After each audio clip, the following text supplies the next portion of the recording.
Welcome to episode 131 of Nobody Special. In this episode, we talk about our lives. Gospel Outpost presents Nobody Special.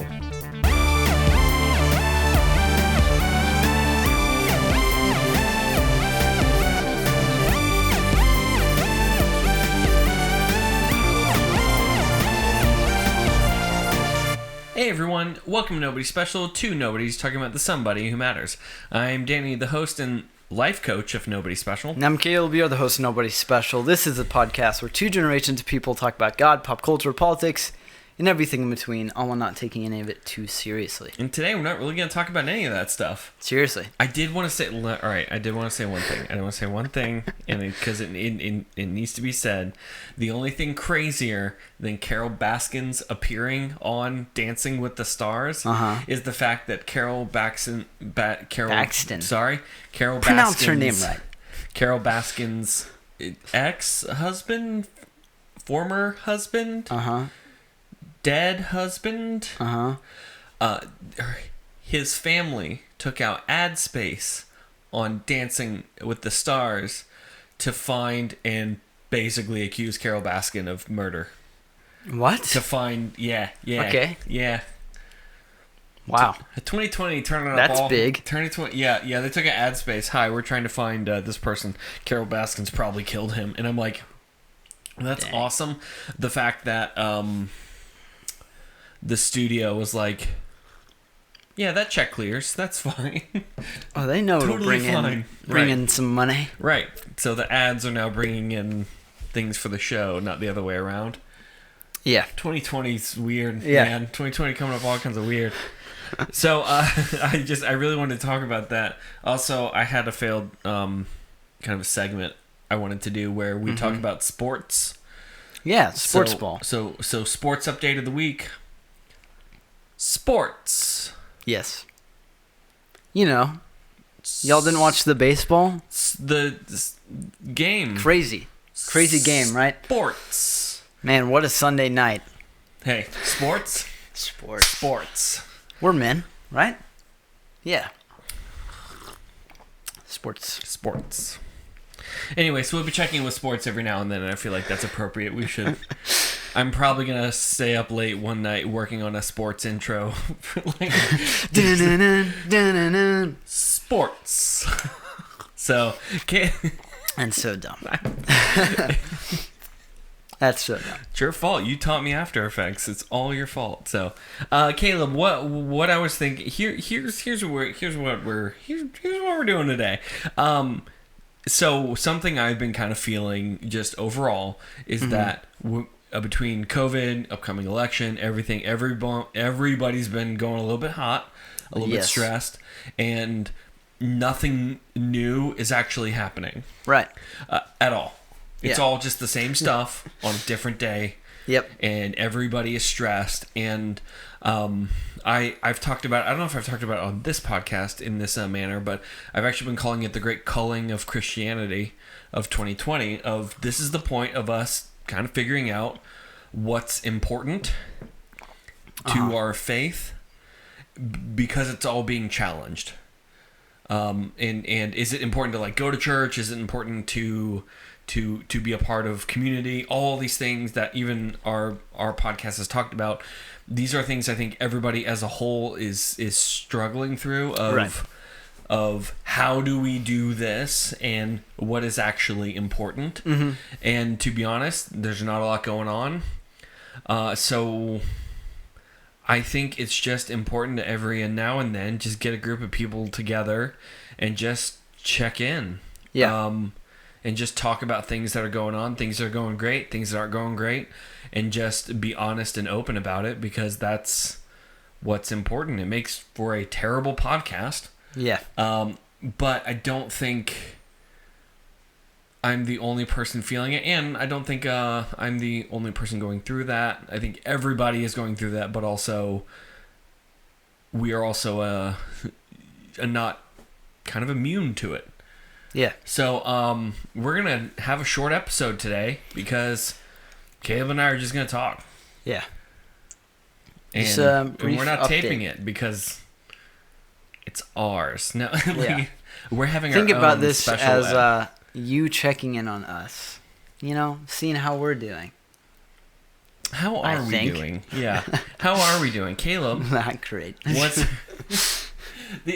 I'm trying to not make this sound like really depressing too. I think both of us overall are doing fine, but it's been stressful for both of us. I know. Right. I know. It's like the good problem to have. Yeah. So Caleb, what's been going on in Caleb's world? That's been kind of fun, good, bad, uglies, everything in between. It's been pretty good. The happies and crappies. I'm gonna go. How far back should we go? Just like the past month. We're just gonna talk. Yeah, we're just gonna talk. Chill. It's pretty chill. I've been having. I'm a sip of my coffee, my brand name coffee for whoever would like to sponsor us first. Folgers. They don't need us. Yeah. I'm not bringing Folgers money. Nor do I want Folgers money. Let's just be perfectly honest here. I do. We've made this clear in the past. I will straight up take that Folgers money. Yeah. Anyways. Good to the last drop. So, nothing crazy. Mm-hmm. I mean, like, I think life for me has been pretty good. I was we talked about this on the podcast already. Stressed out from moving and stuff, but then I went to Texas for a work trip and then got to stay an extra week and hang out with my parents, which was nice and refreshing. And I think through all of that, God has been teaching me to really, like, lean on Him when it comes to stress. Right. Because that's really what, I'm dealing with. Right. It's just stress. I knew in our church has a big event called Saturated. Right. And plug the church too. We could totally do that. That event is awesome. I streamed the whole thing. Yes. Church of 1122 and Saturated. It was fantastic. And I wasn't able to actually make it to any of it. Yeah. Yeah. But because your travel schedule. Yeah, I was traveling. I was in Charlotte. Bonkers. Yeah, it's bonkers. Yeah. And I'm about to leave again. Yeah. So, but it was crazy because there was a lot of contracting work involved for me, and so not a lot. To be honest, it's not a lot, but my limit is very low. It's like 3 jobs I can take, and I'm like, oh gosh. 3 contracting jobs is a lot, though. I mean, that's a fair amount of work. Like that's. But yeah, it was pretty good, and it wasn't like super stressful, but it definitely was at the same time. But it was good, and I got to help out, and it was. That's really been, like, it's going back to what I was saying before. It's really been kind of the theme of this season of life for me. Is just trying to give it to God, like just straight up. Like, here it is, all my junk. And for me, like, I feel like sometimes it's easier for me to lean on God for my sin nature and stuff like that. And one could say stress is sin nature. I don't know, but I think. That's what I've been learning. Hold on. You can write that one down. Stress sin nature. Is stress in nature. And I'm not doing great. I mean, that's a little update for you. I'm not doing great at this, but I feel like I have learned.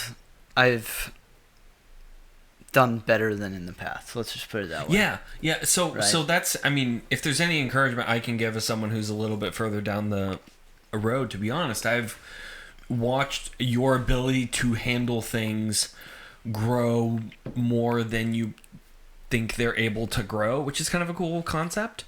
That you're able to do way more than you probably thought that you could to begin with. And from my perspective, I am 100% positive you're able to do any of the things that are coming. Do you know what I mean? To me, I know it's stressful, but I stare at it and go like, nah, he'll be fine though. Yeah. This part's gonna be rough, but he's got it. So, because I know that's just the person that you are, and thank you, and can do that. And I think the other aspects, the contracting stuff, is stressful because even part of our arguments about the podcast even are in things closer to camera quality and that kind of stuff of if there was the budget to do it, we would have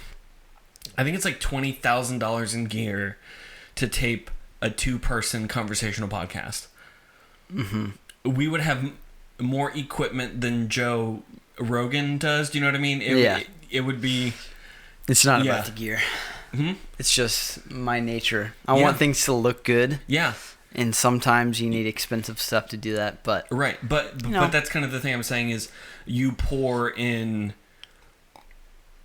everything into the projects that you pick up, and that's an or that's a very positive thing to do. Do you know what I mean? Mm-hmm.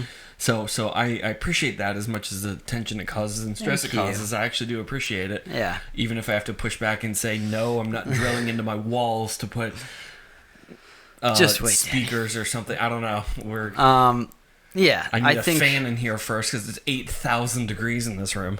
Yeah, and I mean that's my main thing that I worry about with contracting stuff is I have a full-time job, right? And then it's like, how much stuff can I tack on and still produce something with quality? Right. You know, like I don't want it to be some podunk thing. Yeah. But I think that God has been expanding that for me. Not even just work, but just like mental capacity. Like I feel like I've had more energy towards the podcast and been able to do some writing, some personal work of mine, and like it's been super, super good. And I think that, I just feel like that has been a blessing recently. But I have a long way to go, and I'm excited. Yeah, don't we all? Yeah. What about you? What about me? So, I in church world, I've picked up a couple more responsibilities. Just a couple. My title changed from I don't know if I talked about it on the podcast because it wasn't official.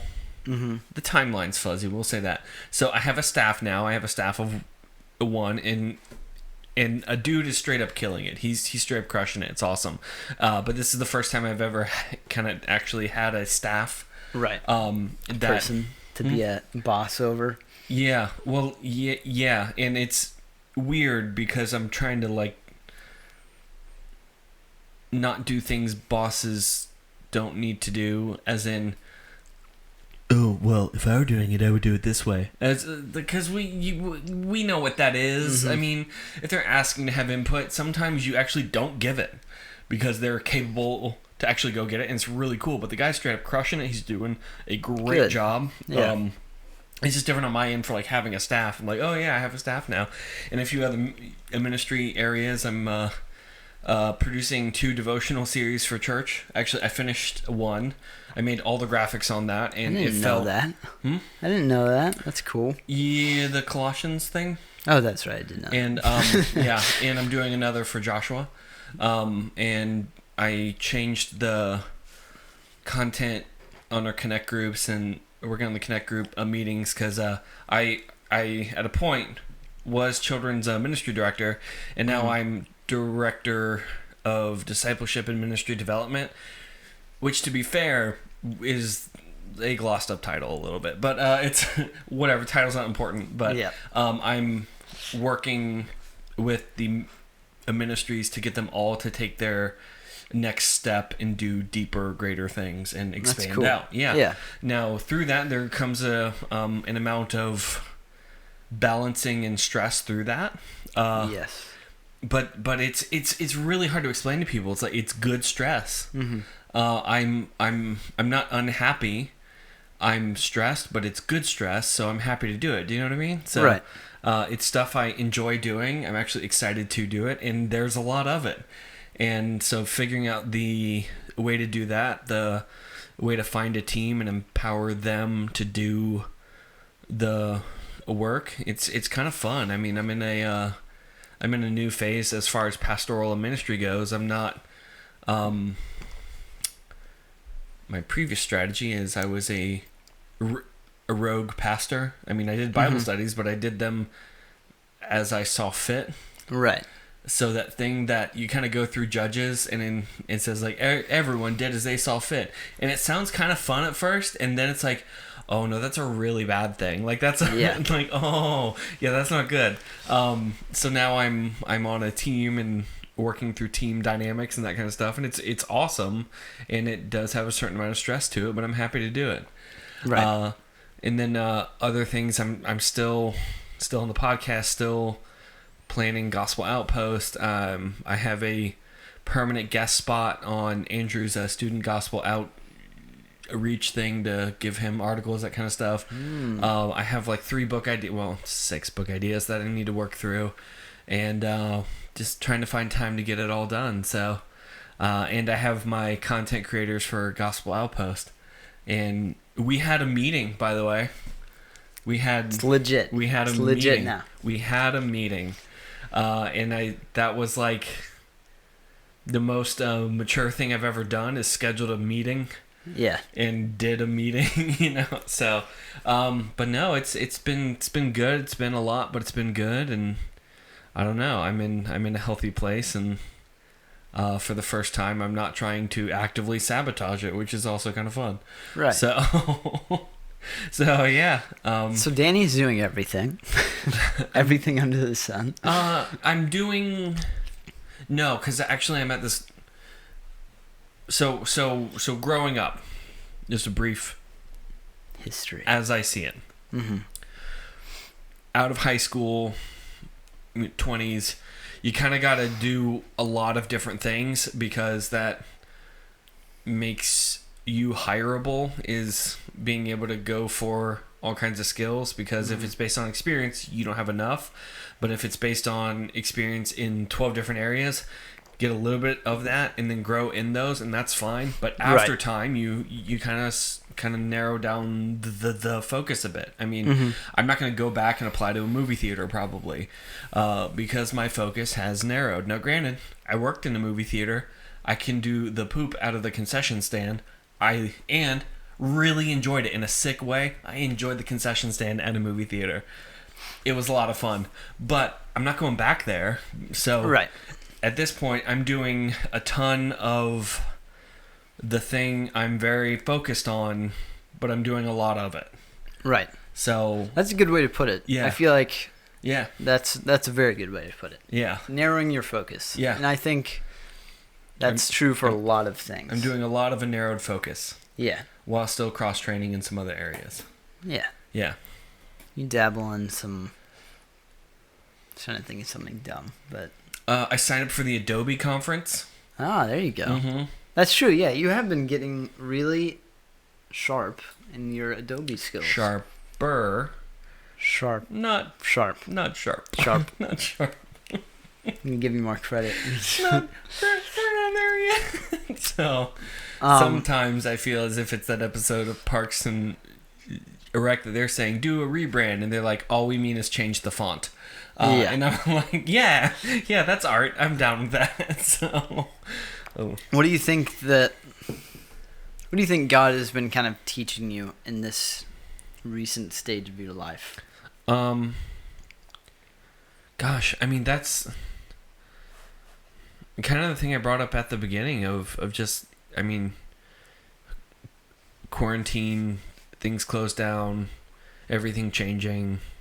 There's a lot of stress that comes to that. I mean, I moved too, and I'm super in debt right now because I bought a place, and it's like I own 18% of a condo, which is, no, I made a payment. I own 18.2% of a condo. Nice. I have to do the math. That might actually be true. I have 30 years to pay it off. There you go. Anyway, no, just the whole...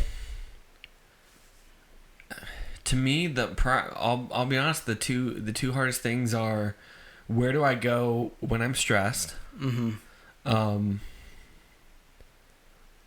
and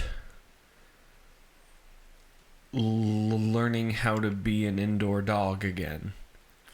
An indoor dog. What does that mean? So, prior to even getting the job at this church, I did Bible studies. I did them great, but there was, to be honest, not the most amount of accountability that I probably should have. Right. And I got kind of used to that. There was a prophetic kind of a nature to it, that I could speak to things different because I was on the outside instead of being inside. And now I'm on the inside, so as a wild dog being asked to come in, I have to stop peeing on the floor. Because I also, in the past, have had very, call them self-destructive tendencies. Right. That God's been trying to say, like, okay, now it's different, so now be a part of a people again. Right. And that's difficult. Yeah, that's interesting. Yeah, be a part of a body again.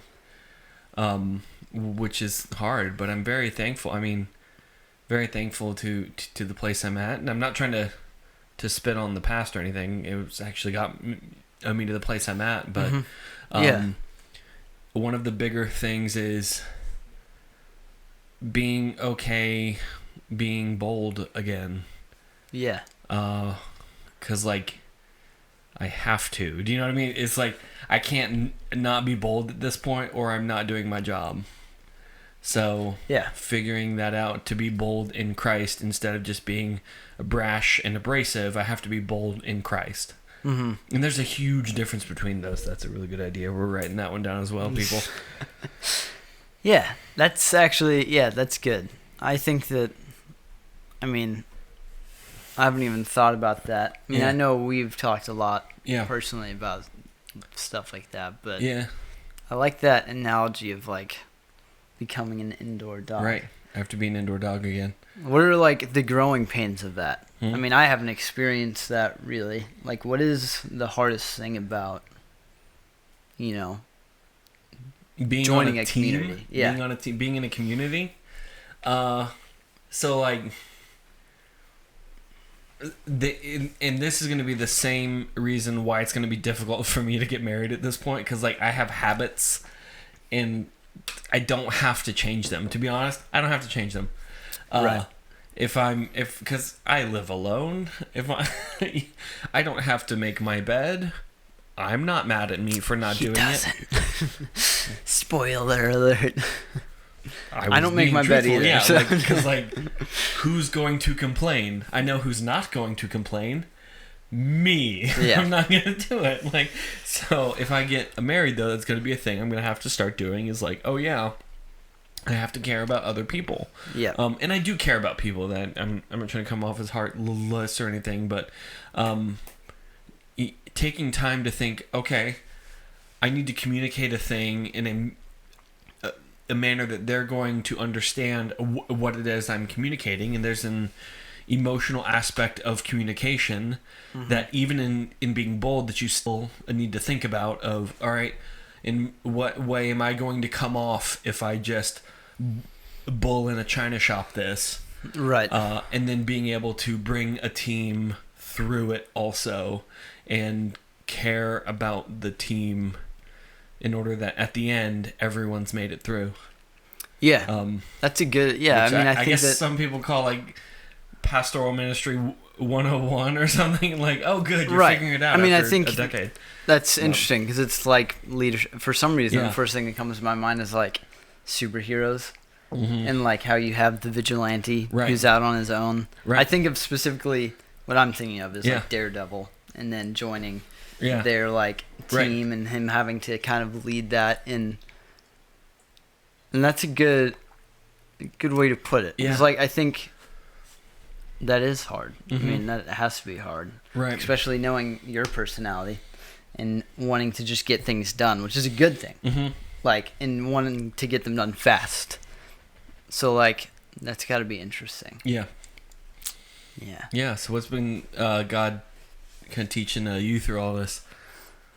Yeah, I mean, I kind of mentioned it a little bit before, but like stress management, and just I think overall, like bigger picture is just like patience. Yeah. I feel like I'm kind of similar on not as much as like a task thing, but like just moving forward in life. I want to get it done fast, and I want the next stage to just come. Right. And I'm not good at waiting. And God has really broken me down in that, and it was hard, but good. Yeah, absolutely. And I'm still not fully there yet, but I think that's definitely kind of the overarching thing is patience and learning that I'm 20 years old and life doesn't have to happen. Yeah, it doesn't have to happen, and not even peaking. I don't worry about that. But I know, but I mean in the most encouraging manner I can say that you haven't come close to peaking yet. Yeah, I hate that term. I do too. Why. I can't stand it. I hate it, but in this context, I'll allow it, you know? Yeah. This isn't the end. This is barely the beginning. So, yeah. And I think this is kind of an interesting thing that I've been thinking about a lot lately, too, is not only just, like, in life, but I feel like I want to speed up my relationship with God in a sense that, like, and I've talked about this a bit before. I doubt anyone remembers this, including you, but, like, looking at an old person who has known God throughout their whole life, it's just a different relationship. It just is, because they've known him for so long. Right. And so I find the same, like I want that. Right. And I think that's a good thing to want. Right. But you're trying to speed date God. Yeah, and it can't work.